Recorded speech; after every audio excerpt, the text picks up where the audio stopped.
Rotimi Daniel ni mo ti kọ́kọ́ gbọ́ Olualo, where is your wife? Mo kàn wò pé your wife and your children. Kò ní meaning sí mi.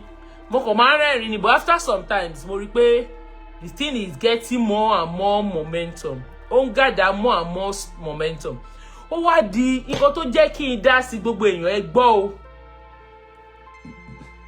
Ó wá di pé mo wá rí pé the first one Major wọ́n gbé mo gbọ́ pé Major yẹn wá sí orí Rotimi play voice note Major.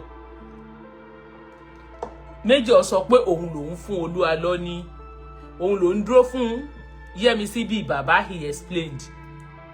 The next thing tí mo máa rí ṣe ni mo dẹ̀ rí ìyá Ìjẹ̀ṣà. Màmá yẹn wá ń sunkún, wọ́n ní màmá yẹn ti years crying. Wọ́n wá pé so problem yìí le tó yìí. Ó wá di ọjọ́ yẹn on that day. Ṣe ni mo dẹ̀ rí Olualo, a day before that Olualo came online and he said Ọlọ́run sọ pé kóun má jà. Ọlọ́run sọ pé anybody má gbèjà òun. Òun ò know all his members and everything. Nobody should talk about it. They should leave him alone, that he wants to obey God. Ọlọ́run ní kóun má jà. Mo wá wò pé this was unlike them. You all know when you talk about them. Is it that they bring video down? Is it that they take you to court? And they will start damage control. I was shocked.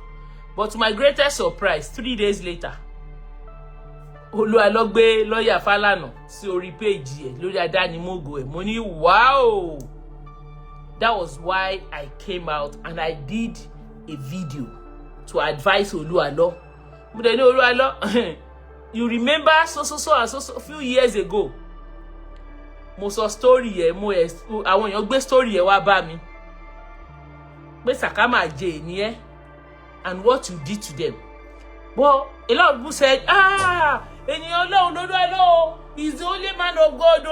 Morini, you are a marine spirit. You are this, you are that. What did I tell them? And I said, okay, it's just a matter of time. But Asiri ẹ máa tó tú. And I left him and I told him that Olualo, you see, it's better you show them where your wife is. But kò sẹ́ni tó ní right láti máa compel you to go and bring your wife. Your wife's family ló ní right. Our online family, we can't compel you. But if you can show Ìyá Ìjẹ̀ṣà, kí Ìyá Ìjẹ̀ṣà tell us that òun ti bọ́ ọmọ òun sọ̀rọ̀, nobody will draw you again. That it shows a lot of mo dẹ̀ sọ tèmi mo kúrò ńbẹ̀. Olualo ò máa ṣe nǹkan kan o. Ṣe ni the next thing tí máa rí ni damage control started. That was how I didn't even want to talk. But to my greatest surprise, my inbox was full. Àwọn màmá àgbàlagbà, you remember when I was doing show here, people were begging, Esther Morning, do something. And I said, no. Say, I don't know the genesis of this story.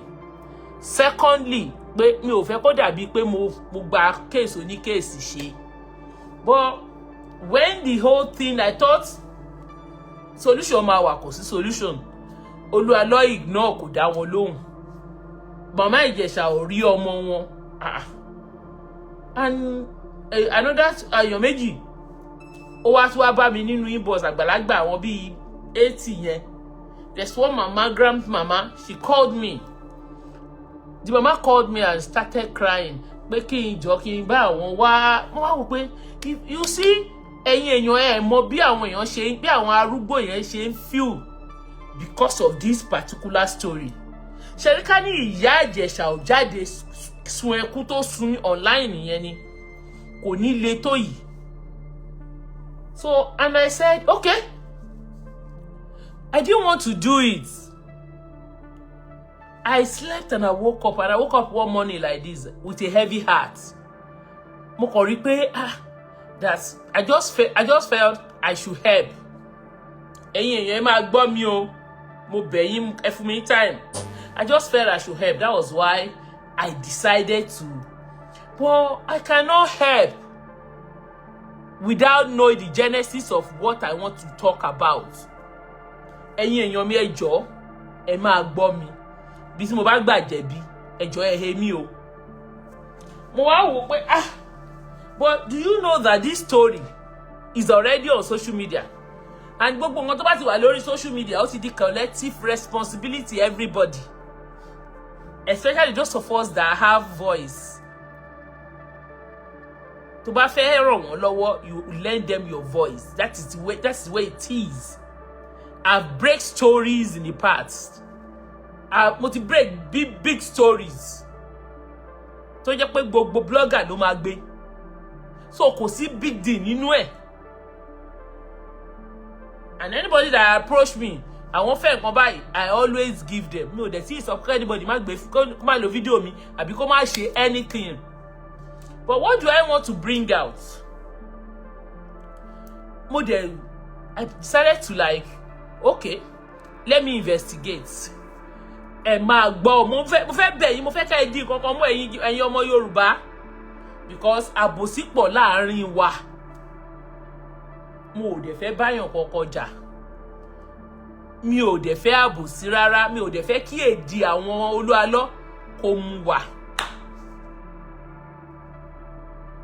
Because you see all this type of thing ni ò jẹ́ kí ìlọsíwájú wà láàrin wa. Kí ni mo ṣe? I've started talking about it. I didn't talk to anybody. I see because I now went on YouTube one day. There's this 70-year-old woman from Ekiti tí àwọn Olualo gbé dìde tó ń ṣe damage control. Ìyẹn gangan ló bí mi nínú jù. For those of you, if you follow this story very well, you will know that video, that audio. Ìyá yẹn ò gbójú jáde. Kò sí orúkọ tí ìyá 70 years yẹn kò pe ìyá Ìjẹ̀ṣà tó. Ó ní àwọn ọmọ ìyá Ìjẹ̀ṣà ń sá fún. Kò sí nǹkan tí ò sọ tán ẹni tó bá rántí dáadáa. That was when, and mo dẹ̀ rí pé wọ́n ti ń attack Rotimi left and center, and I understand this thing is their strategy. The next thing that will happen is tó bá ti ń ṣe good story, tó bá ti lé ẹmú tó ń rí ẹmú, tó ń bẹ̀ ẹ́ tó ń gbà, they will be looking for how to attack you. I'm not surprised. It's a normal thing tó ń ṣe. And I picked that story. Mo kàn lọ gbé voice note here. I brought it and I did a story and I told mo dẹ̀ sọ fún pé irọ́ ni kíní yóò damage control arrange lélẹ́yìí o. And eventually ó turn to arrange.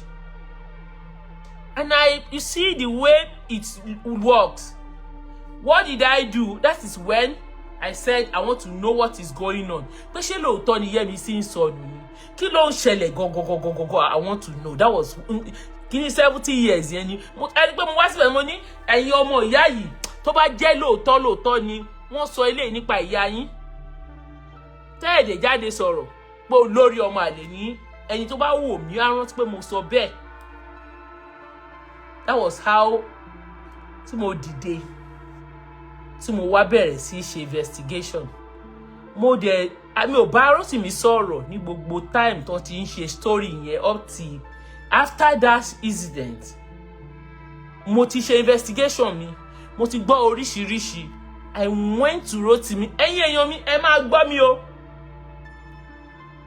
Mo dẹ̀ send message sí Rotimi. Rotimi, how are you o? Ó bá pè mí. Before then, ó ti gbé mi síta ní orí page, ó ti dúpẹ́ lọ́wọ́ mi. Mo ṣe tí mo lend my voice. Mo dẹ̀ ní no problem. Kí la wà tí bíbà yìí fún? I love what you are doing. I believe in what you are doing. So why tí màá mi fi ní support ẹ? Mo lè má sọ̀rọ̀, but I love what you are doing. The next mo dẹ̀ pé mo ní brother Rotimi. Mo ní wọ́n ti bẹ̀rẹ̀ damage control. And you all know that my phone is in automatic recording. Ẹni tó bá mọ̀ mí dáadáa mọ̀ pé tó bá jẹ́ lórí àwọn kan báyìí mo máa ní evidence mi lọ́wọ́. Mo dẹ̀ ní brother Rotimi. Ó dẹ̀ pè mí. Mo ní ó ní star mo ní àwọn people yìí ti bẹ̀rẹ̀ damage control. Mo ní wọ́n yẹn ń parọ́ tó attack ẹ life right and center. Pé kí ló ń ṣẹlẹ̀ gangan? Mo ní you know what? Mo ní you see they've done that. Mo ní ìyá yẹn. Mo ní ìyá oní 70 years yẹn. Mo ní we need to reply. Mo ní kó fún mi ní nọ́mbà ìyá Ìjẹ̀ṣà. Ẹ máa gbọ́ o.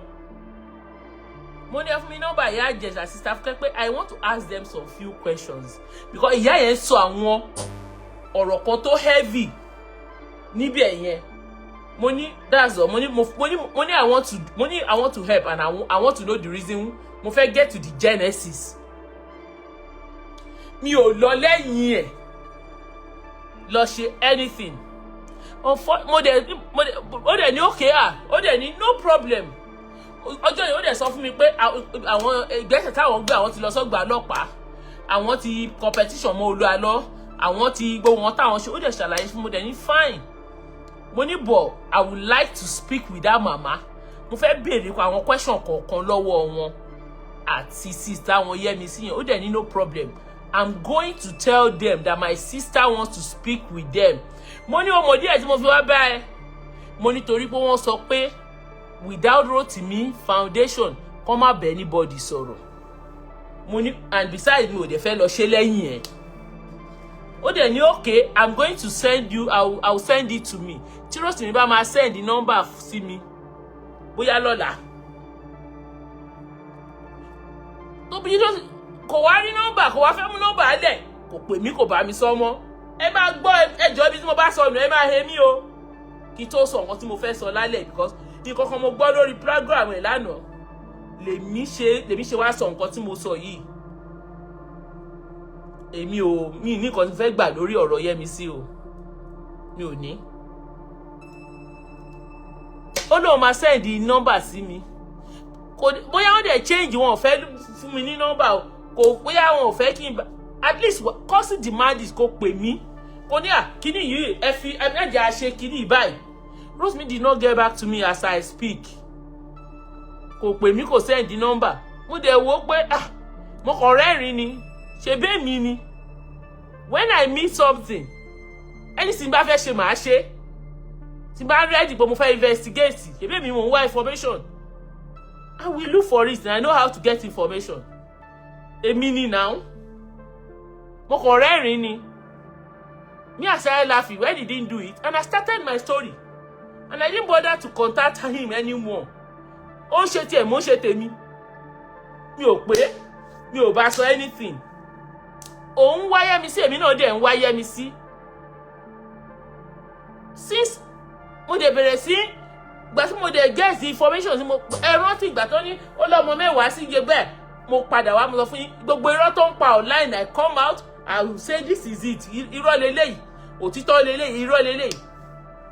So ẹ̀yin èèyàn mi, níbo mo gbà jẹ̀bi ń bẹ̀ yẹn? Ṣé mi ò lọ bá ní? Tí ò bá fẹ́ kí n bá ìyá sọ̀rọ̀, kí ló tí ò sọ fún mi? I don't want you to talk to her. He didn't tell me. He said I will send the number to you. Kò send the number sí mi. The next thing tí máa rí, mi ò gbọ́ nǹkan kan. Èmi dẹ̀ ní contact family náà lọ́wọ́. Mo kàn rẹ́rìn ni. But I thought he's the one in charge. Because he demand it. The same goal ni àjọ ń work towards. I love what he's doing. Pé kọ́bìnrin rédíò, kọ́kùnrin jẹ́ rédíò, and it's not about, my own concern is about the welfare. Safety, Yẹ́misí, obey is more important than any other content. I'm not been doing content all these days. To my greatest surprise, nǹkan tí mo gbọ́ lánàá ló jẹ́ kí n wá sọ nǹkan tí mo fẹ́ sọ nísìn. Sister Elizabeth Alabi, I love you too, my sister. How are you? But immediately, mo dẹ̀ ní ìgbà tí mo dẹ̀ ti sọ fún, mo dẹ̀ rọra fílẹ̀, mo dẹ̀ ń ṣe show mi lọ. Mo dẹ̀ ń gbé information because èmi náà ní access information, mo kàn rẹ́rìn ni. But mo kàn fẹ́, as of the time tí mo lọ bá rẹ́tù mi, mo ti ní the right, mo ti ní contact àwọn tó yẹ kí n ní. You are not, as a matter of fact, the case is on public globe. Anybody can talk about it. God bless you, ma. But as of the time, tí mo lọ bá, my sister, you are not at fault, but I tell you the truth, you may not like it. Okay.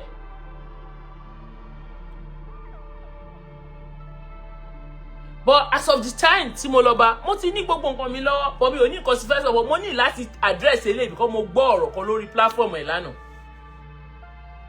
And I least expected it, and mo ní láti respond.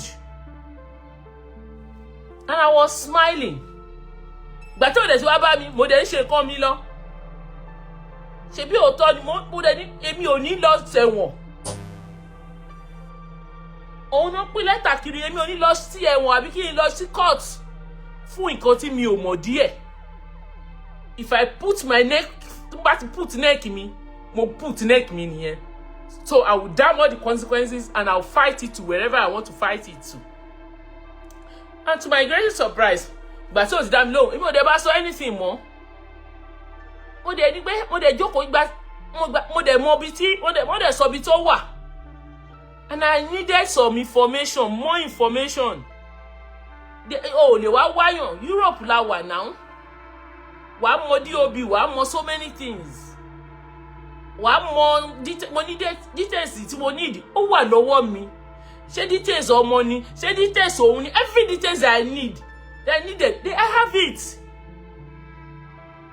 Mo dey decide pé okay, níbo ni, because mo believe pé èèyàn lè sọnù ní Europe. Especially those of you here. So possible kéèyàn sọnù nílùú òyìnbó ni.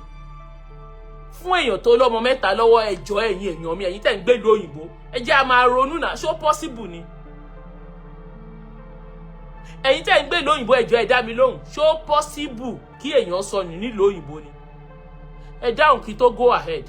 Is it possible kí èèyàn sọnù ní ìlú òyìnbó, kí èèyàn dẹ̀ kọ́ ọmọ kékèké mẹ́ta dání? Ọmọ tó wà under 18. Ẹjọ́, is it possible? Please answer me. A máa jọ ṣe show yìí ni. Is it possible kí ẹni tó lọ́mọ mẹ́ta kó sọnù nílùú òyìnbó? Ẹ ti gbọ́rú ẹ̀. Elizabeth, God bless. It's not possible. Ẹ ṣé. It is not possible. Kò possible. Ẹ má jẹ́ kí anybody. It's not possible, my sister. God bless you. Never. Ada fún yín. We are getting there. So, mo de wá wò pé mo jókòó mo ní kíní yìí. Something is not right here. If it's possible, pé Olualo, báwo ni ìyàwó ṣe máa sọnù nílùú òyìnbó? Because they give us the impression that the wife is missing. Wọ́n sọ fún wa pé ìyàwó sọnù pẹ̀lú ọmọ mẹ́ta. Mo wá ní nǹkan tó mo wá ní mò ń lọ sí ìlú yẹn. Gbà tẹ́mi dẹ̀ ti ní details lọ́wọ́. I am not a legal immigrant. Mo ṣe lè rìnrìn mi. Ṣebí ticket àti owó hotel ni. I booked my tickets, I booked my hotel, and I decided to come down. And I want to know, ṣé obìnrin yìí sọnù? Àbí there is more to this story? Mo ti gbọ́ díẹ̀díẹ̀. Mo fẹ́ mọ nǹkan tó ń ṣẹlẹ̀. Because if they are going to say Maureen talk, so that no matter gbé mi lọ anywhere, I will know how to defend myself. And when I promise that I'm going to investigate, I know I'm going to already pick it. Mo ti already sọ pé mo máa investigate ní ojú gbogbo àgbáyé. Definitely I will do it. And I traveled to France. And when I got there, as God will have it, thank you, Sister Kayode. And when I got here, Emi, most of the people tí mo bá sọ̀rọ̀, they don't want their voice to be played online. I have it recorded for my own record. And when you are doing investigation, àwọn evidence you don't put it out there. Because this case is a sensitive case. A kàn ń wò báyìí ni, is deeper than nǹkan tèmi àti yín jọ ń sọ yìí. So I decided to since I've decided, mo de gbà ma kúrò nílé mi, mo gba àdúrà. Because mo bèrè lọ́wọ́ Ọlọ́run, mo ní Ọlọ́run, if you want me to do this thing, àwọn tí wọn ò bá sọ̀rọ̀ rí, àwọn kọ̀ọ̀kan wà nínú ẹbí yẹn tí èèyàn need láti bá sọ̀rọ̀. Mo ní àwọn ọkùnrin yẹn lèmi fẹ́ bá sọ̀rọ̀. Ẹ jẹ́ kán bá mi sọ̀rọ̀. Reason I move ahead nìyẹn.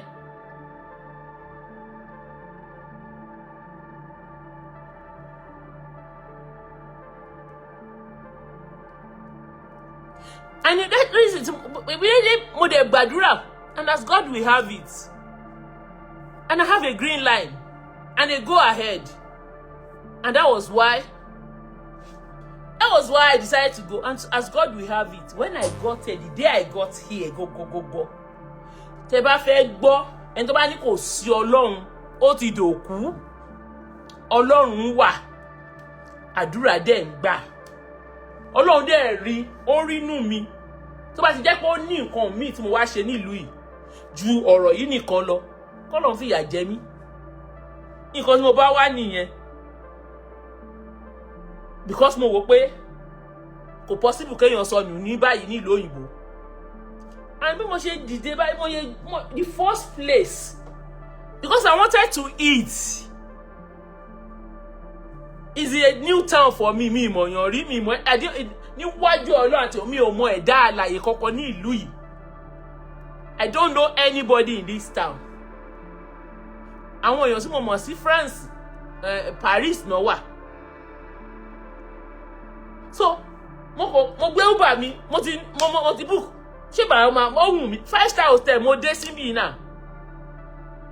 I bought my ticket, mo ra ticket mi, mo ra kíní mi, mo dẹ̀ wá. Mo dẹ̀ mọ̀ because ó ní bí téèyàn ń wáyàn sí náà, ó ní procedure. Healthcare practitioner ni mí náà, ṣé mo mọ̀ bó ṣe ń wọ́ ọmọdé. Iṣẹ́ tí mò ń ṣe lójoojúmọ́, ọjọ́ tí mò ń ṣe ní ojoojúmọ́ ọjọ́ ayé mi nìyẹn. I deal with children. So, àti wá ọmọdé, mo procedure ta fi ń wá ọmọdé ní UK. And either you like it or not, my people, it's the same procedure all over Europe. Kò ń ṣe Nigeria. Mo bèèrè lọ́wọ́ àwọn nígbà tó àwọn member Rotimi tó wá sórí platform nígbà tá à ń sọ̀rọ̀ lórí TikTok. Wọ́n láwọn ti comb the whole of France. Àwọn ò rí traces yẹmi sí. Ẹ máa gbọ́ o. Mo wá ní ṣó possible ṣá. So that thing ó fún mi ní concern. So mo de wá on a fact finding mission pé tó bá jẹ́ lóòótọ́ àrí ẹ jẹ́ kí mi náà wá tí mi bá ti rí tí mi ò dẹ̀ rí clue. I will go back and I'll come and tell you people. And that was why I came. And as God will have it, ẹ̀rù Ọlọ́run go bà mí on that day. I got to a train station. Mi ò mọ bó ṣe ń ra tíkẹ́ẹ̀tì wọn. Uber mò ń gbé, ó wá dọjọ́ yẹn, bó ṣe drop mi. Mo wá fẹ́ lọ jẹun, mo wá bí tí mo fẹ́ jẹun. Wọ́n wá ní the next train, the next bus stop, ibi tí dúdú pọ̀ sí nìyẹn. Pé màá ní mò ń wá African restaurant. Mo kàn wọ train station yẹn, mo wọ train station yẹn báyìí. Train station attendant ní sister yẹn. Bí mo ṣe lọ bá nìyẹn. First person tí mo line mi sọ mission mi fún.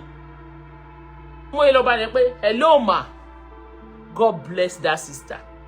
Are you from only hello? Mo kọ́kọ́ bẹ̀rẹ̀ kó bí mara ticket tó sọ fún. Are you from Nigeria?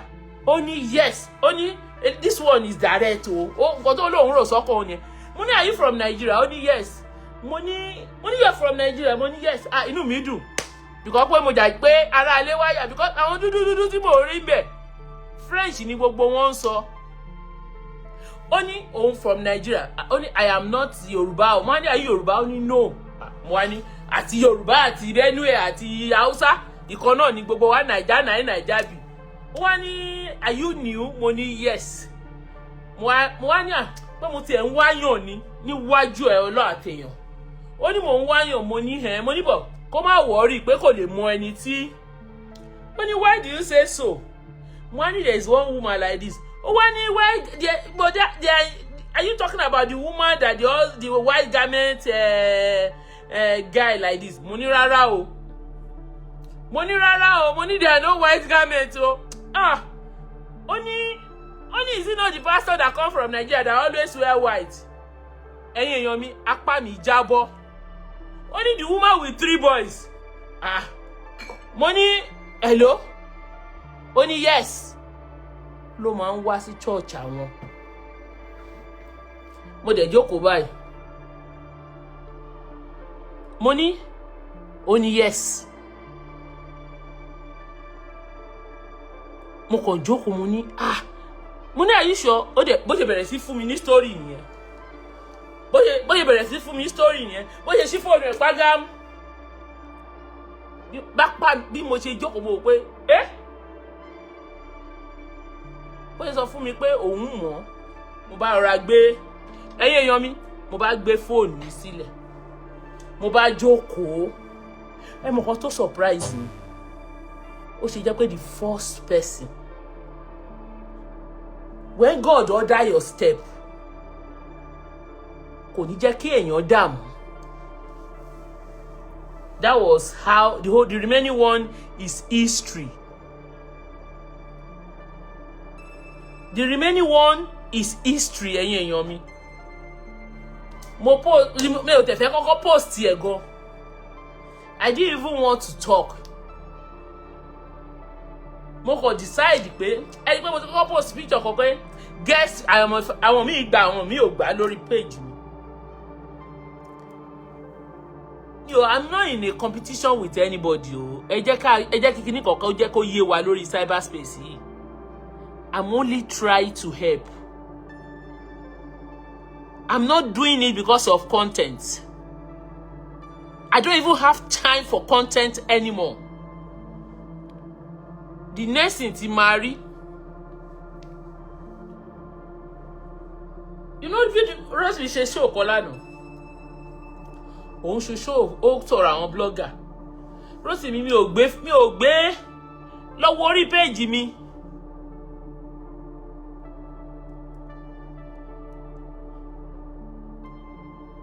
Ẹ lọ orí page mi o. Mo ò gbé content kankan, mi lọ gbé content ẹ kankan. Kí n máa sọ anything o. I am not creating content because I want money. This thing that you see that I'm doing, mo fẹ́ ṣàánú ni o. Because it's not for anything. And when I got there, I found out it's a different thing entirely. Pé obìnrin yóò sọnù. Ẹ̀yin èèyàn mi, obìnrin yóò sọnù. You can imagine kí n máa wà. I will still be shouting, Olualo, where is your wife? Tí mi bá wá síbí, I will still be shouting, Olualo, where is your wife? Kò sọnù. This woman does not want to have anything to do with Olualo. Kò fẹ́ nǹkan kan láti ṣe pẹ̀lú Olualo. This relationship, wọ́n ti dàrú, ó ti jọdún mẹ́ta lọ. Ṣé ẹni tó ń sá àsálà fún ẹ̀mí ẹ̀? Ẹ máa jẹ́ gbogbo wọn tá bá ń ṣe láyé yìí. If there's one thing,